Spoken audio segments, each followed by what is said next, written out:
آپ کے گھر ایک دن بہت بھڑکتی ہوئی آگ شروع ہو گئی، یعنی آگ لگی اور بھڑکنا شروع ہو گئی۔ لوگوں نے دیکھا کہ اب کیا کریں، اندر کوئی جا نہیں سکتا، سارے لوگ کٹھے ہیں، اندر کوئی جا نہیں سکتا۔ کیوں نہیں جا سکتا؟ یہ سادات کا گھر ہے، یہ سید کا گھر ہے، اور لوگ باہر کھڑے ہیں۔ اب کیا کیا جائے؟ خادم سے پوچھا کہ امام زین العابدین کہاں ملیں گے؟ امام زین العابدین کو بلا کر لے آئے۔ تو اس نے کہا کہ مجھے بچپن سے میں نے ان کی نوکری میں آیا، اب جوانی ہو گئی، میں ان کی خادمی میں آیا، لیکن میں نے تو امام صاحب کے 2 ٹھکانے دیکھے، نمبر 1 مسجد، نمبر 2 گھر، بس ادھر ہی۔ تو لوگوں نے کہا کہ چلے مسجد میں چلتے ہیں۔ تو وہاں پر گئے تو دیکھا کیا، امام زین العابدین نماز نفل پڑھ رہے ہیں۔ تو خادم ساتھ جا کر کھڑا ہو گیا۔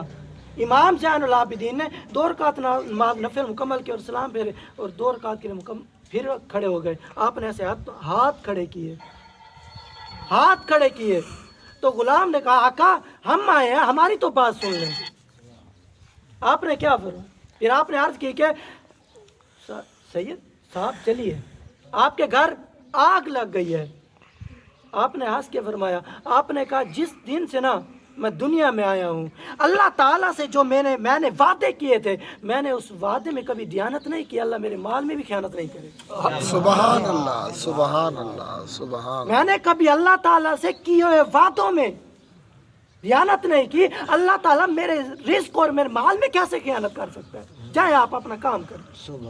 وہ آئے، انہوں نے دیکھا آگ بھڑک بھڑک کر بجھ گئی۔ انہوں نے یہی سوچا کہ اب بھڑکنے کے لیے، یعنی آگ جلنے کے لیے کوئی چیز باقی نہیں بچی جس کے ذریعے آگ جلتی، اب آگ بجھ گئی۔ تو امام زین العابدین کو دیکھا، چند اور آدمی تھے اور آپ آ رہے ہیں، گھر آئے۔ لوگوں نے، راوی روایت کرنے والا کہتا ہے، ہم نے دیکھا کہ جیسے ایک سوئی ہوتی ہے نا، جیسے سوئی ایک کچے دیوار کے ساتھ کھڑی تھی، اس کا دھاگا تک نہیں جلا، اور تو دھاگا تک نہیں جلا، اور تو اور دھاگا بھی نہیں جلا۔ پھر یہ سوال ہوتا ہے، یار یہ کیسے نہیں جلا؟ یہ سوال ہوا، یہ سوال ہوا مجھ پر، اللہ کے کرم سے جواب بھی دیا۔ جواب کیا کہ میں نے کہا تو کہتا ہے امام زین العابدین کے، چل چلتے ہیں۔ نمرود نے 40 دن اور 40,000 آدمیوں سے، متواتر 40 دن اور 40,000 آدمیوں سے لکڑیاں کٹھی کروائی، اور جو چیخا بنایا گیا تھا اس میں رکھی گئی، اور 40 دن متواتر بھڑکائی گئی۔ حضرت ابراہیم علیہ السلام گئے، مولانا بتا حضرت ابراہیم علیہ السلام وہاں جائیں اور آپ کا بال نہ جلے، اگر امام زین العابدین کا دھاگا باقی رہ جاتا ہے تو سوال اعتراض کرتا ہے۔ واہ واہ واہ واہ واہ واہ، خوب ہے، سبحان۔ ایک راوی کی روایت کرو، ایک محدث کی روایت کر مولوی، ایک محدث کی روایت یا ایک راوی کی روایت ضعیف تلا، میں یہ نہیں شرط رکھتا بخاری کی لا، میں یہ نہیں شرط رکھتا مسلم کی لا، میں یہ نہیں شرط رکھتا تو متا امام مالک لیا، یعنی سیاستہ میں جتنی بھی کتابیں ہیں میں سیاستہ کی شرط نہیں رکھتا، جہاں جتنی بھی آنے والی ہیں یا آ چکی ہیں، کسی کتاب میں مجھے دکھا حضرت ابراہیم علیہ السلام کا ایک بال جلاؤ، مولانا میں تو پوری زندگی تیری چوکھٹ پہ پڑا رہوں گا غلام بن کر۔ نعرہ تکبیر، نعرہ رسالت، نعرہ تحقیق، نعرہ حیدری۔ اگر تو یہ ثابت نہ کر سکے تو پھر انکار کیوں کرتا ہے امام زین العابدین کا کرام؟ صرف یہ نہیں، اٹھا ابن کثیر، بڑا ناز ہے ابن کثیر کا۔ ابن کثیر کیا لکھتے ہیں، اور المرقات ملا علی قاری کیا لکھتے ہیں امام ابو مسلم قلانی رحمۃ اللہ علیہ کے بارے میں؟ امام ابو مسلم قلانی رحمۃ اللہ علیہ وہ ہستی ہیں جنہوں نے، صحابی تو نہیں، تابعین ہے، صحابہ سے ملاقات ہوئی، تابعین ہے، تابعین کی کیا کرامت ہے؟ تابعی، آپ ابو مسلم قلانی رحمۃ اللہ کے دور میں اسود انسی نے نبوت کا دعویٰ کر دیا، اور لوگوں کو بلایا. لوگوں نے کچھ نے اس کو مان لیا, اس کی نبوت کا اقرار کر لیا, بھئی تو نبی ہے. اور کچھ نے نہیں انکار کیا, اور انہوں نے کہا کہ پہلے تو بلا ابو مسلم خولانی کو. ابو مسلم خولانی آ گیا. ابو مسلم خولانی کو اسود انسی نے کہا تو میرے بارے میں کیا کہتا ہے.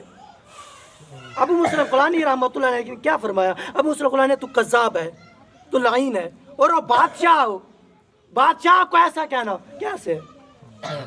لیکن آپ نے کیا, آپ تو غلام ہے نا, پھر غلام تو یہ کہتا ہے ہماری آقا کی بات ہو بس. تو آپ نے کہا تو کذاب ہے, تو جھوٹا ہے. تو اس نے جب دیکھا, اس نے کہا ٹھیک ہے. اس نے ایک آدمی کو کہا کہ لکڑیاں جمع کرواؤ, اور لکڑیاں جمع کروانے کے بعد آگ بھڑک گئی. آپ نے کہا اس کو ڈال دو. ابو مسلم خولانی رحمۃ اللہ کو ڈال دیا گیا. ابو مسلم خولانی رحمۃ اللہ نے پورا دن وہیں رہے, پورا دن بیت گیا. یہ میں نہیں, یہ ابن کثیر لکھ رہا ہے. نہ لگانا مولوی کو کہا ایک فتویٰ ابن کثیر پر بھی, تیرے میں اتنی جرات ہے نا, لگا فتویٰ ابن کثیر پر بھی. تو ابن کثیر آ کے لکھتے ہیں کہ پورا دن گزر گیا. انہوں نے کہا اچھا دیکھیں تو صحیح. وہ دیکھا ایک بال تک نہیں چلا, ایک بال بھی نہیں چلا.